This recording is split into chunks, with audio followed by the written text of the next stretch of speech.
Então vamos lá. Boa noite, Thiago. Boa noite, Marimar. Hoje vamos falar de reserva de emergência, né? Para quem não nos conhece, meu nome é Mariana. Meu nome é Tiago. Nós somos irmãos e nós resolvemos fazer o canal Investindo Feito uma Tartaruga para falar um pouco de investimento, mas também para falar em outras coisas que a gente investe na vida, né? Que são assuntos que a gente vai aprendendo aos poucos para criar a casca, né?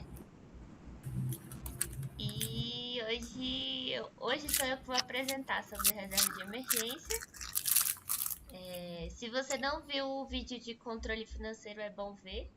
Se você gosta desses assuntos, se inscreva no canal. E se você gostar do vídeo, dê um like Se você não gostar, também dê um like também.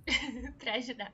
E se você quiser que a gente fale de algum assunto específico, bota aí no comentário, Se ok? você não quiser que a gente não fale de nada, então não ponha nada. É assim que funciona. Então vamos lá. Aí hoje a gente vai falar de reserva de emergência. Aí eu vou começar pelo conceito. Deixa eu ver. Tá.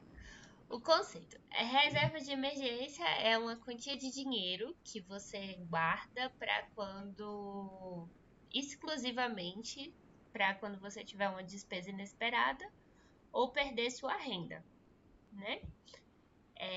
Ela tem que ficar disponível rapidamente, sem depender de empréstimo ou de vender algum investimento. A ideia é que você faça a reserva de emergência, todo mundo tem que fazer. É a prioridade quando você está juntando algum dinheiro.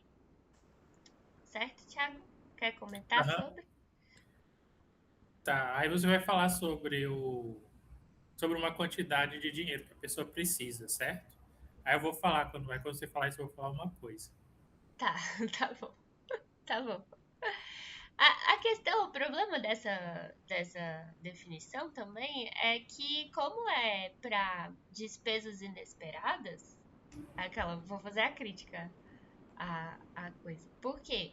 Se é para despesa inesperada, você nunca vai saber quanto você vai precisar de fato. Então é muito difícil você fazer esse cálculo, né? De quanto você de fato precisa para uma despesa inesperada. Mas o que é certo é que você provavelmente vai ter uma despesa inesperada em algum momento da vida, não é mesmo? Sim. Sim, tá bom. Então, assim, a ideia de fazer ela é para você ter tranquilidade. Vai ser uma tranquilidade maior do que sem ela, né? Uhum. Então, exemplos de situações inesperadas: perdeu o emprego, problema de saúde ou acidente, porque é muito caro os problemas de saúde, né? E reparos urgentes na casa, no automóvel e outras despesas familiares, assim, de que você não estava esperando, que não estava no seu orçamento, né? Tem algum outro exemplo que você consegue pensar, Thiago, sobre? Ah, não sei.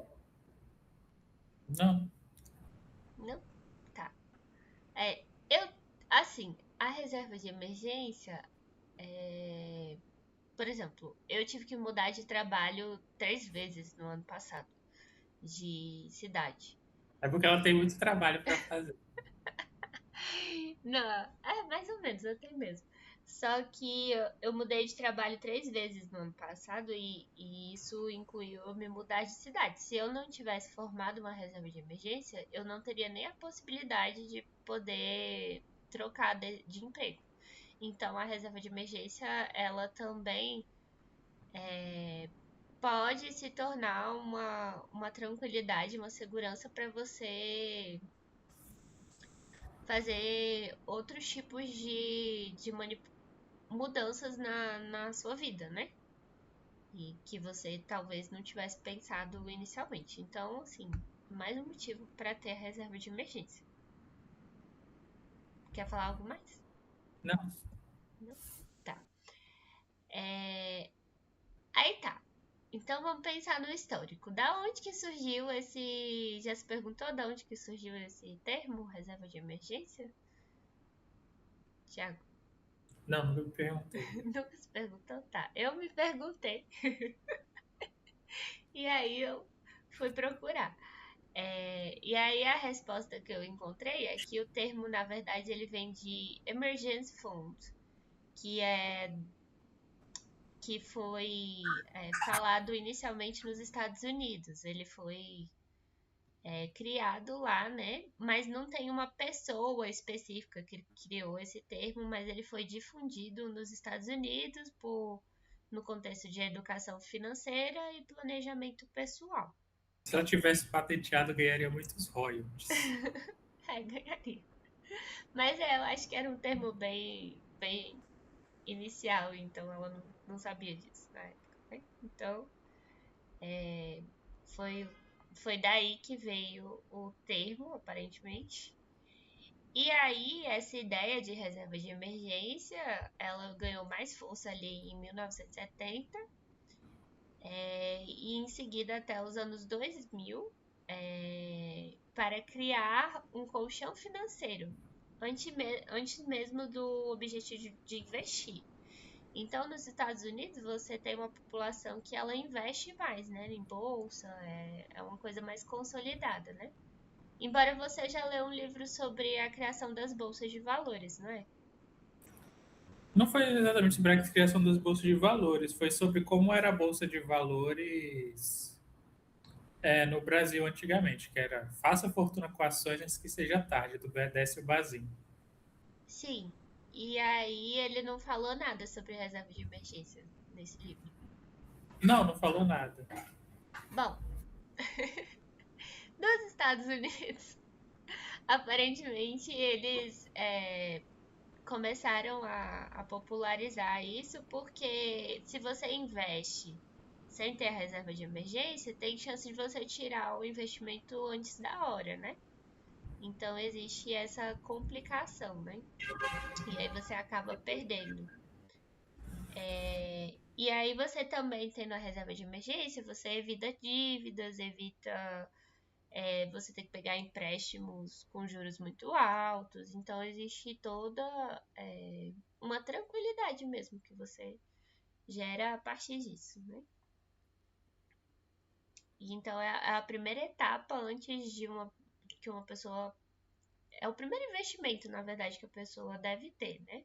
Depois que ela já fez o controle financeiro, que foi o que a gente conversou no vídeo passado, que é basicamente você saber o quanto você gasta e o quanto você pode economizar.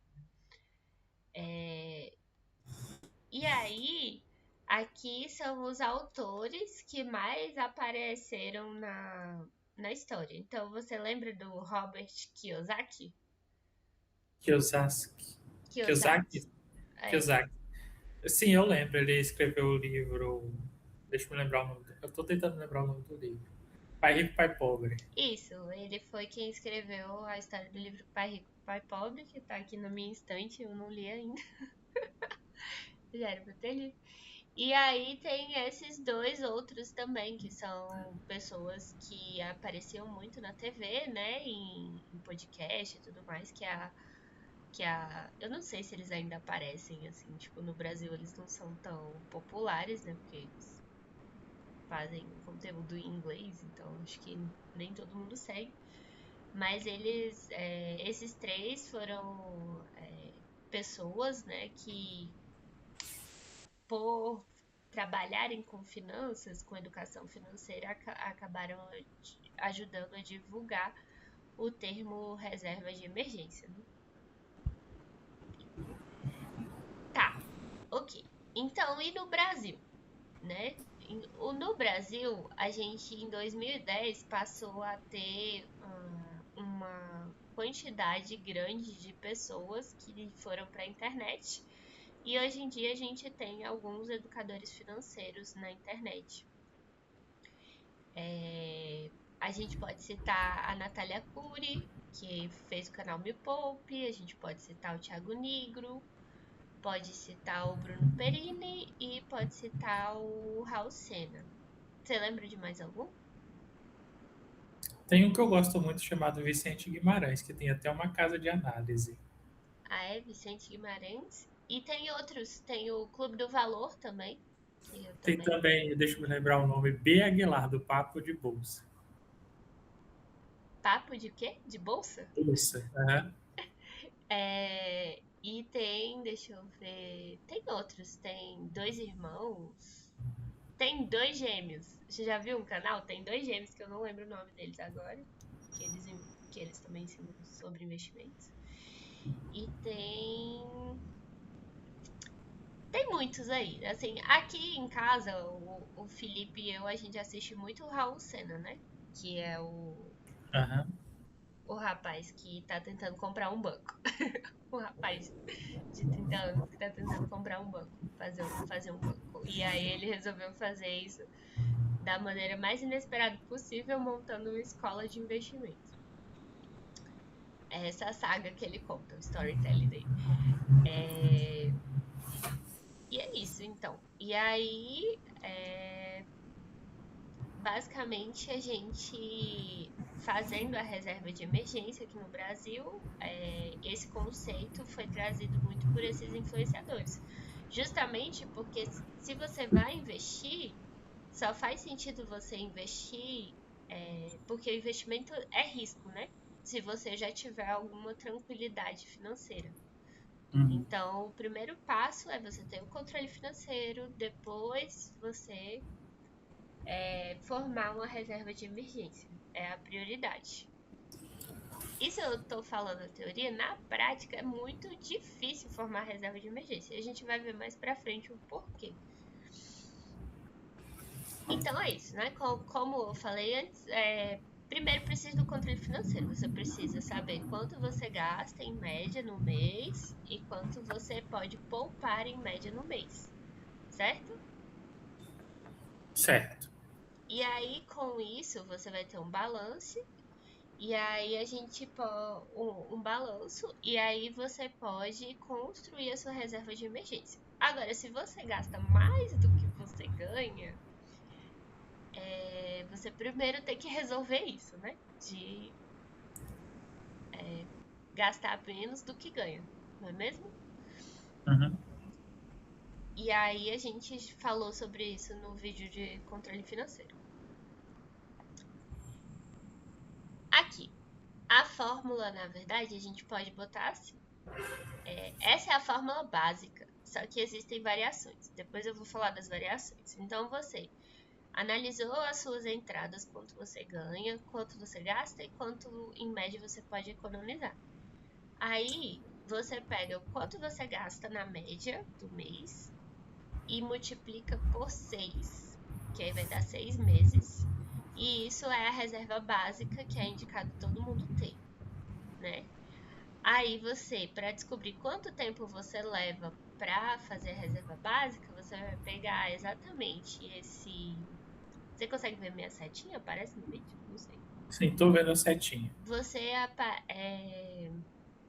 você multiplica, né, pelo sua média de gastos e divide pelo que é a média de economia. E aí, com isso, você vai ter o tempo em meses para você formar essa estrutura, né? Essa ponte, caso você tenha imprevistos. Mas isso é o mínimo. Na verdade, pode precisar de mais. Então é sempre bom você continuar fazendo a sua reserva de emergência. Talvez que quando você atinja os 6 meses de reserva de emergência, Hum, você passe a pegar uma parte para colocar na reserva de emergência e outra parte para você investir, quando você consegue atingir esses 6 meses. exatamente. Então, existem essas variações, né? De quanto você tem que formar, justamente por aquela crítica que eu fiz no início, assim, da própria definição de reserva de emergência. É para uma despesa inesperada. Então, você nunca vai saber quanto você vai precisar numa despesa inesperada. Então, quanto maior a sua reserva, maior a sua segurança. Então, isso é só o início mesmo, né? Então, eu botei aqui. Essa é a fórmula básica, né? Mas isso vai variar de pessoa para pessoa, de situação para situação. De situação para situação. Pronto. Aí eu coloquei aqui pra falar das variações, né? Então tem gente que fala que se você tiver 3 meses, já é o mínimo. E aí, se você não tem segurança no seu trabalho, se você é autônomo, empresário, enfim, ele fala que a sua reserva tem que ser maior. Então tem essa variação, do jeito que você colocou, né? Quer colocar algo mais sobre isso? Não, não. E aí a gente tem também a determinação de quanto você economiza, né? Isso também varia, porque algumas pessoas, alguns especialistas dizem que você deve separar 10% dos ganhos. Outros dizem que você deve separar mais, 25%. Aí vai dar questão do controle financeiro, quanto a pessoa consegue economizar ou não, né? Pra ela fazer essa porcentagem, né? Aí, por exemplo, o Raul Senna, que é o que a gente assiste mais aqui em casa, é o cara que fala que é 25%. Que, pelo que ele já estudou, que ele já viu dos alunos da escola, 25% é o ideal. Aí, se você olha, por exemplo, nos livros mais clássicos, que nem o Homem Mais Rico da Babilônia, aí ele bota no livro repetidamente, que ele repete várias vezes nas histórias, que 10% do que você ganha é pro seu eu do futuro, né? E aí vai ter que ver que quanto maior a porcentagem, mais rápido você chega na reserva. O importante é você delimitar quantos meses, né? Você quer de reserva para poder você atingir. Aí, por exemplo, eu já vi vídeo daquele outro lá, o Primo Pobre. Já ouviu falar do Primo Pobre?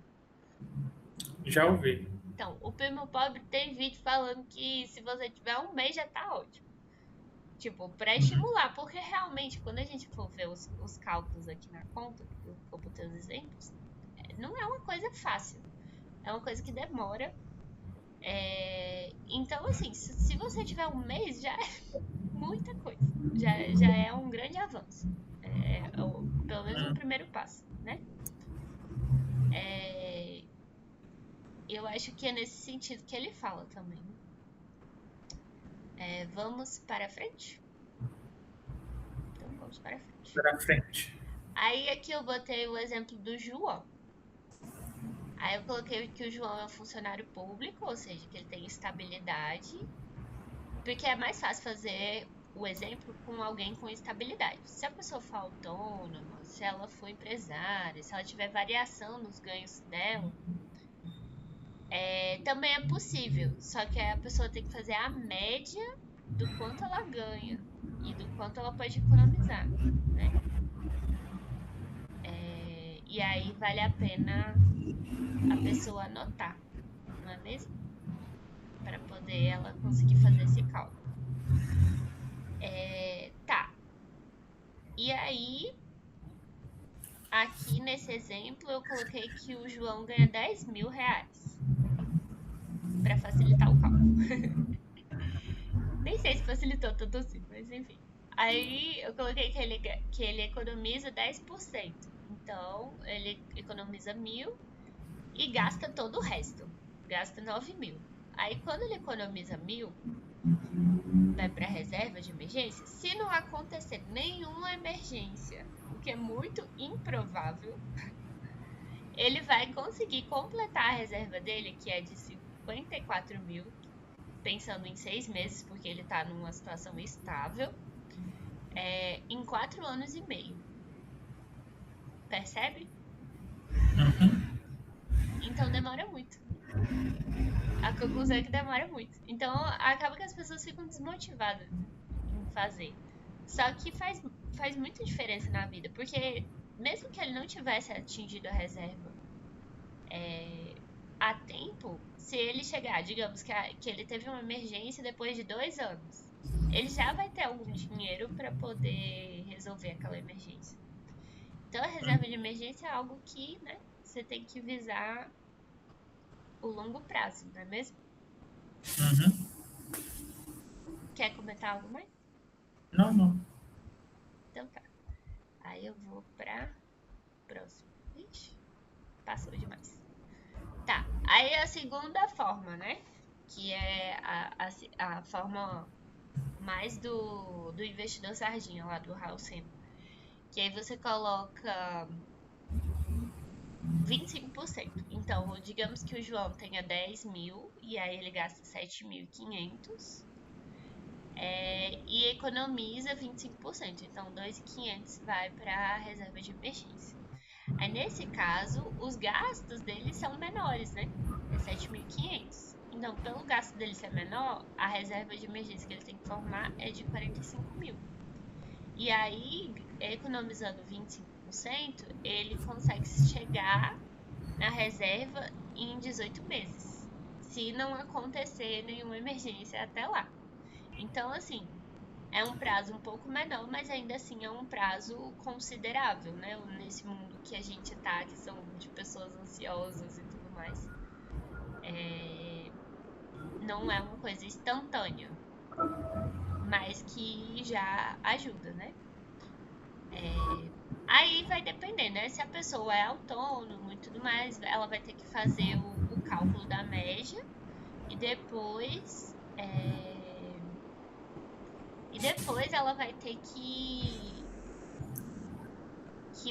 que refazer o cálculo. Então é naquela fórmula lá. Se vocês quiserem que a gente faça outro vídeo dando exemplos mais difíceis, né? Digamos assim, dessa situação de autônomo, coloca aí que a gente faz.